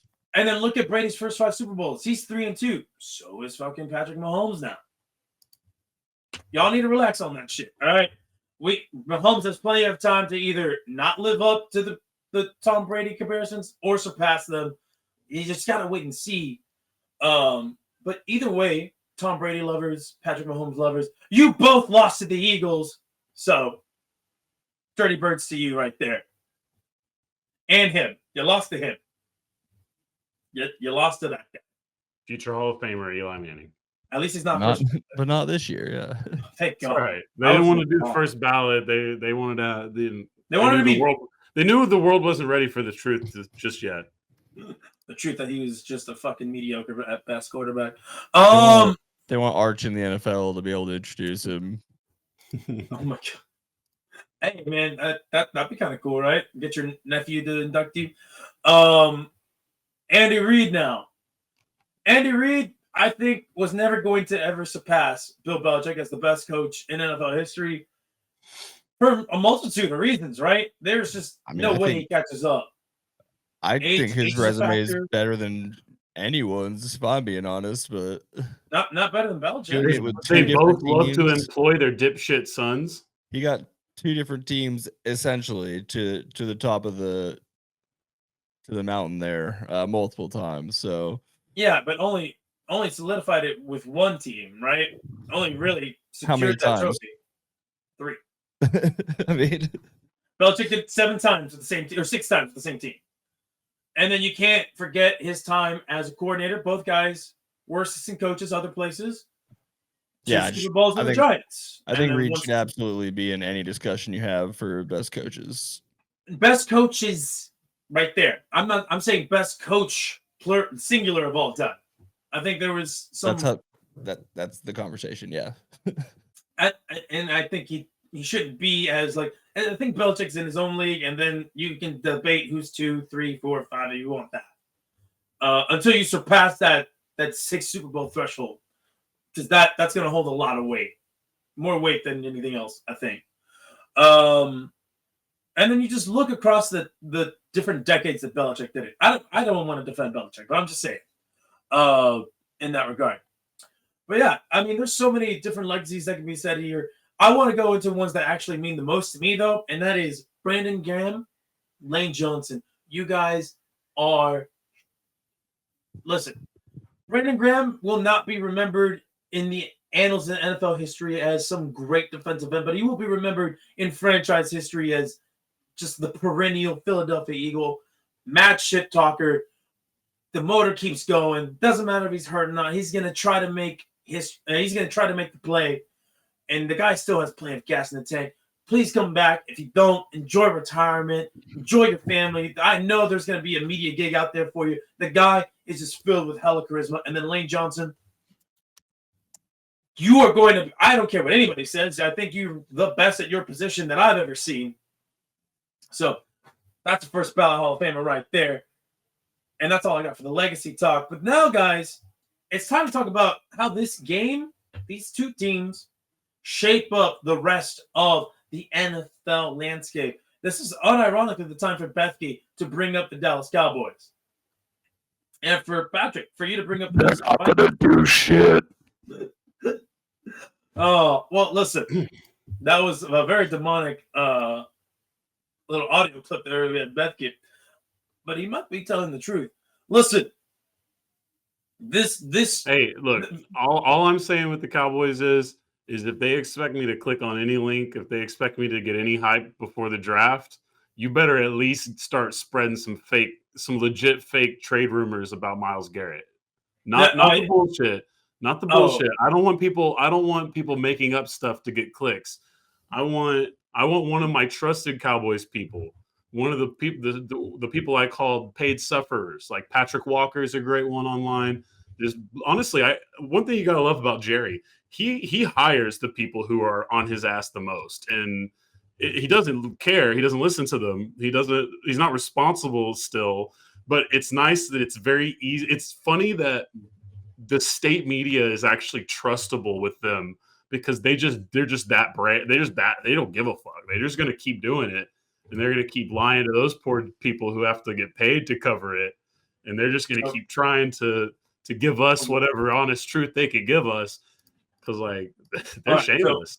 So over under, and I'm being like totally facetious when I bring this up, but over under on the chances that Jerry does a 1-for-1 swap of Myles Garrett for Micah Parsons.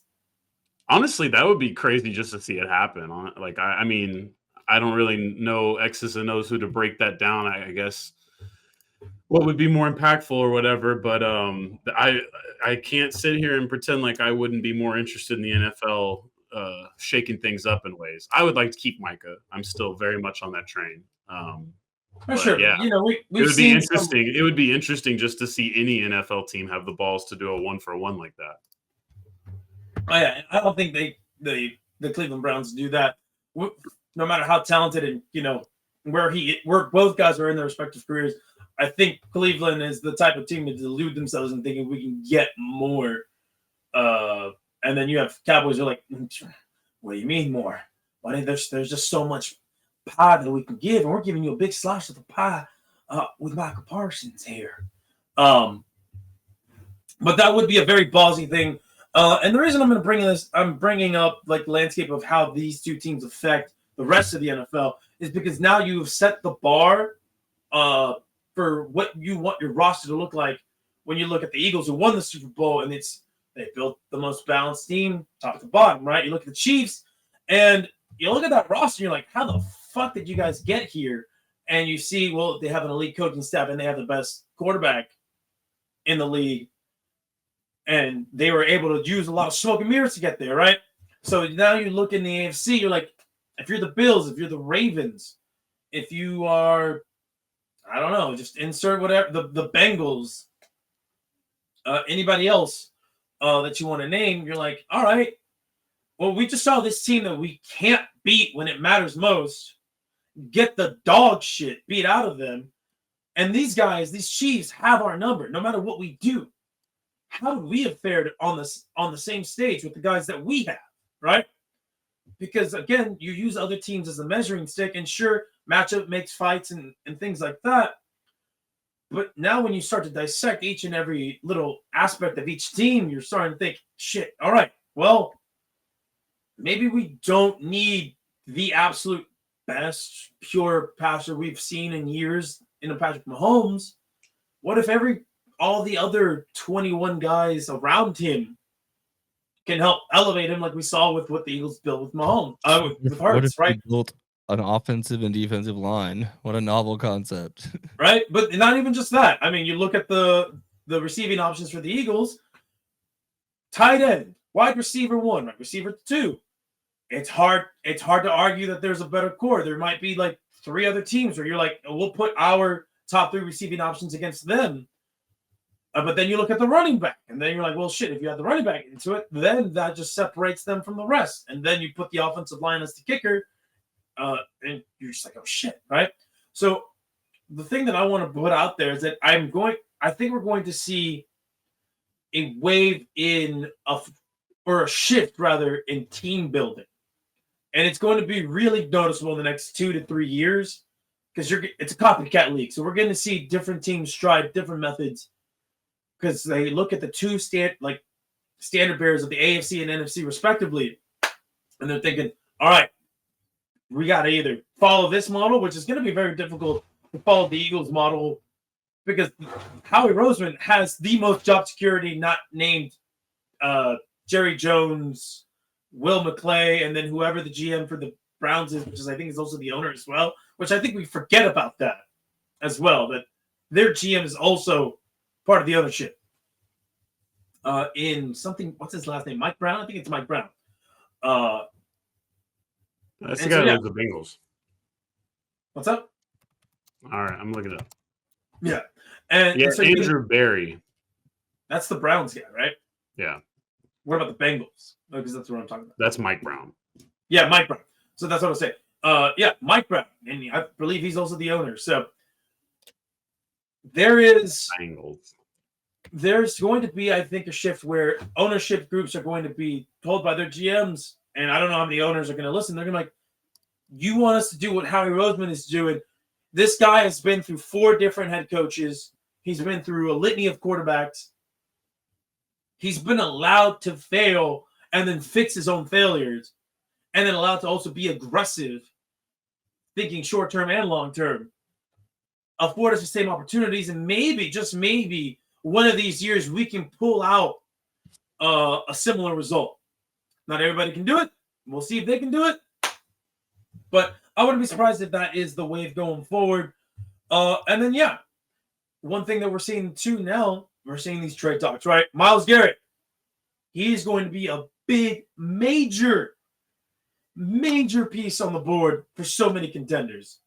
The Washington Commanders, you got the Baltimore Ravens, which I don't think the Browns would do that. But the Buffalo Bills, right? You can even throw out like the Niners, the Rams, the Cowboys, all these teams that are in the hunt or want to be in the hunt or believe themselves to be in the hunt. They are going to look at that and they're going to say, can this put us over the hump? Can this put us in that upper echelon where we have a significant difference maker in the trenches? Because building in the trenches is where it's all at, right? But yeah, do you guys have any, I guess, follow-up thoughts, any contradictions you want to make, any pushback, or anything that you want to add to what I just threw out there? Go to hell, NFL. That's a good one. See you again in like whatever 2 months. I'll be back for the draft. How about you, Patrick? Yeah, I don't know. I've been checked out on football for a bit. So what do they play in like September, right? Yes. No, we got to get hyped for. You got to get a fake hype for the draft. I don't have it in me, man. I don't. Some people get to get hyped for free agency. I do not do that. Why? Because the first wave of free agency is not where it's at. You want that second wave. Yeah, you want after it's all been. You don't want anyone who is on anyone else's radar. I don't know, man. I feel like the third wave of free agency is really where it's at. Yeah, you really don't start hitting the big ones until you're making moves right before training camp. It's all about the depth pieces, you know, the waiver wire. I don't expect you guys to understand how service on a yacht works, okay? No, I don't think I'll ever understand how service on a yacht works. All right. Well, I guess, yeah. Then before we move on to basketball, I'm just gonna give my final thoughts here, if you don't mind, Patrick. I'll just take the floor for a second, just to really put a cap here on the NFL season. You know, I thought about how I wanted to end this, what I wanted to say, all this stuff. I've been thinking about it pretty much since Monday. Not just to gloat, yet, but because I am going to gloat, and I have been gloating, but also because, you know, this is the second time I'm getting to see my favorite football team win the Super Bowl, and I was trying to find the right words to describe the feeling. All right, describe the feeling of the season, and I just thought about this. Right, we all here on the podcast, we know what it feels like to watch one of our favorite teams in a certain sport win. Right, in basketball, 2011, I finally knew what it was like to see with my own eyes a franchise that I root for win a title. Dallas Mavericks hoisted up the Larry O'Brien. That hit like crack. That shit was immaculate. I was like, this is incredible. And that was coming off watching the Rangers come up short in the World Series. Not incredible. But, that was before I got really into baseball. So it didn't really hurt that much for me. And then last year, all of us here on the podcast, we were locked in on the Rangers winning that World Series. And that was an immaculate feeling because for a lot of us, right, we haven't gotten to see our other pro sport teams win, right? So, for example, and this is no shade to your team, Bethke, but you just based on our ages, we never saw with our own conscious minds the Dallas Cowboys win. We know that they've won the 5 Super Bowls. We know they won in the 90s, but we were not either conscious or can remember what it was to appreciate that. And so in 2017 and 2011, I got to appreciate the masks. And then 2017 rolls around, the Eagles do it. And I'm a football guy first and foremost, right? To see them win that first one, it felt like validation. It felt like validation of my investment in this team that I root for. And it was like this burden lifted off my shoulders. I'm like, nobody can say my team has 0 Super Bowls anymore. We got the one. And then the next couple of years happened, and it was a rough stretch of like, well, at least we have the one. 2022 happens, and then I feel the taste of defeat as a fan yet again. I felt it in 2004. I was a kid. It hurt, but you're a kid, so you can kind of move on quicker on. As an adult, it kind of lingered because it's like, man, life can be really shitty sometimes. It can be beautiful, it can be great, but sometimes you're like, these 3 hours is like an escape from everything. And then you see the team lose, and you're like, fuck. Well, here we go. Got to eat crow. Got to come back on the show. Got to let Patrick throw out the audio clips of me just disparaging the Chiefs and throw it right back in my face. And you know what? Deservingly so. And then comes this year, right? I see the Eagles all year long. I'm like, I know this team's talented. They're so frustrating to watch. And then the year goes on and on and on. They get these wins, and it's never pretty, but damn it, it's a win is a win. And then it does look pretty. Then it looks amazing and immaculate. I'm thinking to myself, man, can I let myself believe? Can I let myself believe? Like, I want to believe. I should believe, because every time I look at this team, like, they're so good. NFC Championship, they blow out the Commanders. In the lead up to that, I'm like, man, I could see a world where the Commanders win and the Eagles lose because the passing game isn't what it's supposed to be. They beat them up. And it's like, it doesn't matter. They're just a better team. And this is something I never really experienced before, really. That 2017 team, that was a team of underdogs. You look at that roster, that's a team of underdogs almost all across the board. There's a couple of all-pros here and there sprinkled up, and really, you look at it, there is no, just absolute dominating at his position player outside of Fletcher Cox, Lane Johnson. Everybody else, everybody else, you're just like, hey, man, nobody believes in you, but I do. And then you look at this 2024, 2025 Philadelphia Eagles roster, and it's like they don't want to believe in you, but they should, because you're so damn good. And to see it capped off the way that it did, and to get that feeling of like, hey, we were an underdog in 2017. Now at 2024, you are the top dog, and you cemented yourself as such. That felt so good. That felt so good. And it's a different feeling from that 2017 feeling. For all my friends, whatever sports team you root for, even if I don't root for them, I will say this, and I do mean this sincerely. I hope you get that feeling one day where you watch your team, as an adult, fully developed brain, all your life experiences, all these things that you go through, and you follow the team that you like to follow, and you just see it happen, right? You just see the confetti fall. You see your favorite players raise that trophy up, whether it's the Larry O'Brien, the Lombardi, the World Series, the Lord Stanley's Cup, whatever it is, because it's a feeling that I can't really describe.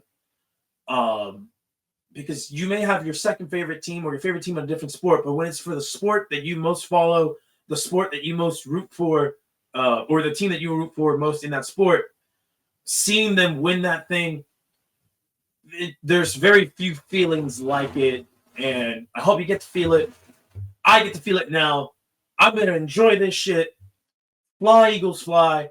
Thank you for following along for this season's CTE ball. LC's is signing out.